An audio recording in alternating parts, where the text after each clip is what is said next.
ನಮಸ್ಕಾರ ನನ್ನ ಪ್ರೀತಿಯ ವೀಕ್ಷಕರಿಗೆಲ್ಲ ಅನು ಅಮಿತ್ ವ್ಲಾಗ್ಸ್ಗೆ ತಮ್ಮೆಲ್ಲರಿಗೂ ಸುಸ್ವಾಗತ. ಇವತ್ತಿನ ವಿಡಿಯೋದಲ್ಲಿ ಈ ಬೇಸಿಗೆಯ ಸುಡೋ ಬಿಸಿಲಿಗೆ ದೇಹಕ್ಕೆ ತಂಪು ಕೊಡುವಂತಹ ಆರೋಗ್ಯಕರವಾದ ರಾಗಿ ಹಿಟ್ಟಿನ ಜ್ಯೂಸ್ ರೆಸಿಪಿಯನ್ನು ತೋರಿಸ್ತಾ ಇದ್ದೀನಿ. ದಯವಿಟ್ಟು ವಿಡಿಯೋನ ಸ್ಕಿಪ್ ಮಾಡದೆ ಕೊನೆಯವರೆಗೂ ನೋಡಿ. ದಿನಕ್ಕೆ 1 ಲೋಟ ಕುಡಿದ್ರೆ ಸಾಕು, ದೇಹದ ದಣಿವು ಹೊರಟೋಗಿ ನಿಶಕ್ತಿತನ ಕಡಿಮೆಯಾಗಿ ತಕ್ಷಣ ಒಂದು ಎನರ್ಜಿ ಕೊಡುವಂತಹ ಎನರ್ಜಿ ಬೂಸ್ಟರ್ ರೆಸಿಪಿ ಇದು. ಸೊ ಬನ್ನಿ ಹೇಗೆ ಮಾಡೋದು ಅಂತ ನೋಡೋಣ. ಈಗ ಒಂದು ಪಾತ್ರೆಗೆ ಸಣ್ಣ ಬೌಲಲ್ಲಿ ರಾಗಿ ಹಿಟ್ಟು ಹಾಕ್ಕೊಳ್ತಾ ಇದ್ದೀನಿ. 3ರಿಂದ 4 ಟೇಬಲ್ ಸ್ಪೂನ್ ಇರ್ಬೋದು.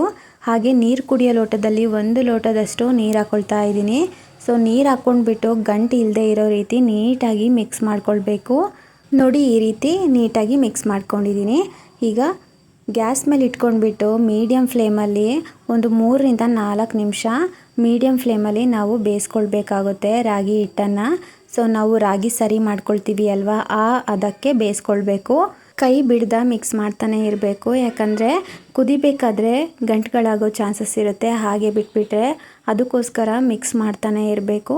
ಸೊ ನೋಡಿ, ನಾನು 3ರಿಂದ 4 ನಿಮಿಷ ಬೇಯಿಸ್ಕೊಂಡಿದ್ದೀನಿ. ಸೊ ಈ ಥರ ಗಟ್ಟಿಗಾಗ್ತಾ ಬರುತ್ತೆ ಬೇಯ್ತಾ. ಸೊ ನೋಡಿ, ಈ ಅದಕ್ಕೆ ಇರಬೇಕು. ಮಕ್ಕಳಿಗೆ ರಾಗಿ ಸರಿ ಮಾಡ್ತೀವಿ ಅಲ್ವಾ, ಸೊ ಆ ಥರ ಇರಬೇಕು.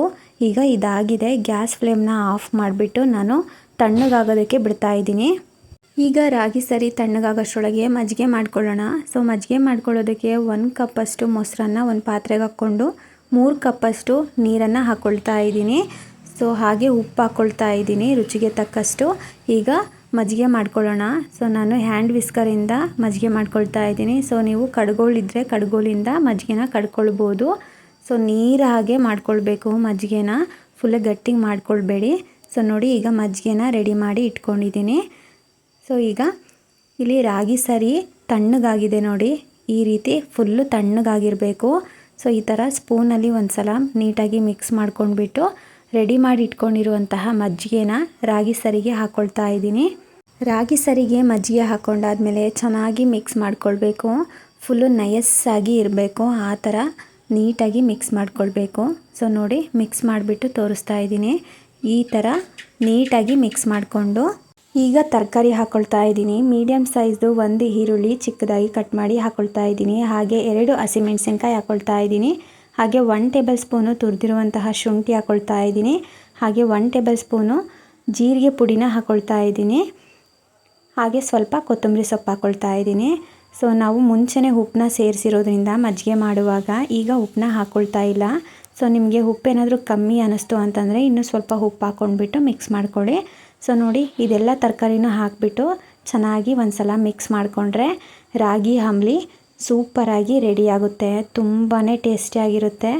ಸೊ ನೋಡಿ, ಇಷ್ಟು ತೆಳುವಾಗಿ ಇರಬೇಕು ರಾಗಿ ಅಂಬಲಿ, ಯಾವಾಗಲೂ ನಮಗೆ ಕುಡಿಯೋ ರೀತಿ ಇರಬೇಕು. ಈಗ ಲೋಟಕ್ಕೆ ಸರ್ವ್ ಮಾಡ್ತಾ ಇದ್ದೀನಿ. ನೋಡಿ ಎಷ್ಟು ತೆಳುವಾಗಿ ರಾಗಿ ಅಂಬಲಿ ರೆಡಿಯಾಗಿದೆ ಅಂತ. ಈ ರೀತಿ ತೆಳುವಾಗಿಯೇ ಇರಬೇಕು. ಸೊ ತುಂಬಾ ರುಚಿಯಾಗಿರುತ್ತೆ. ಹಾಗೆ ಆರೋಗ್ಯಕ್ಕೂ ಕೂಡ ತುಂಬಾ ಒಳ್ಳೆಯದು. ಈ ಸುಡೋ ಬಿಸಿಲಿಗೆ ದೇಹಕ್ಕೆ ತಂಪು ಕೊಡುತ್ತೆ. ಹಾಗೆ ಸುಸ್ತು ನಿಶಕ್ತಿ ಇದ್ದಾಗ ಈ ರಾಗಿ ಅಂಬಲಿಯನ್ನು ಕುಡಿದ್ರೆ ನಮಗೆ ಸುಸ್ತು ನಿಶಕ್ತಿ ಎಲ್ಲ ಮಾಯ ಆಗಿ ಎನರ್ಜಿ ಕೊಡುತ್ತೆ. ಸೊ ತುಂಬಾ ಒಳ್ಳೆಯದು ಆರೋಗ್ಯಕ್ಕೆ. ಇದನ್ನು ಬೆಳಗ್ಗೆ ಟೈಮು ಕುಡಿದ್ರೆ ತುಂಬಾ ಒಳ್ಳೆಯದು. ನಿಮ್ಮೆಲ್ಲರಿಗೂ ಖಂಡಿತವಾಗ್ಲೂ ಈ ರೆಸಿಪಿ ಇಷ್ಟ ಆಗಿದೆ ಅಂತ ಅಂದ್ಕೊಂಡಿದ್ದೀನಿ. ಈ ಬೇಸಿಗೆ ಕಾಲದಲ್ಲಿ ದೇಹಕ್ಕೆ ತಂಪು ಕೊಡುವಂತಹ ರಾಗಿ ಅಂಬಲಿ. ಸೊ ಖಂಡಿತವಾಗ್ಲೂ ನೀವು ಕೂಡ ಇದೇ ವಿಧಾನದಲ್ಲಿ ಒಂದು ಸಲ ಟ್ರೈ ಮಾಡಿ.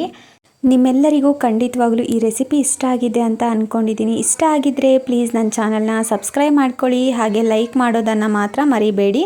ನಿಮ್ಮ ಫ್ರೆಂಡ್ಸ್ಗೆ ಫ್ಯಾಮ್ಲೀಸ್ಗೆಲ್ಲ ಈ ವಿಡಿಯೋನ ಶೇರ್ ಮಾಡಿ. ಈ ವಿಡಿಯೋನ ನೋಡಿರೋ ತಮ್ಮೆಲ್ಲರಿಗೂ ಧನ್ಯವಾದಗಳು.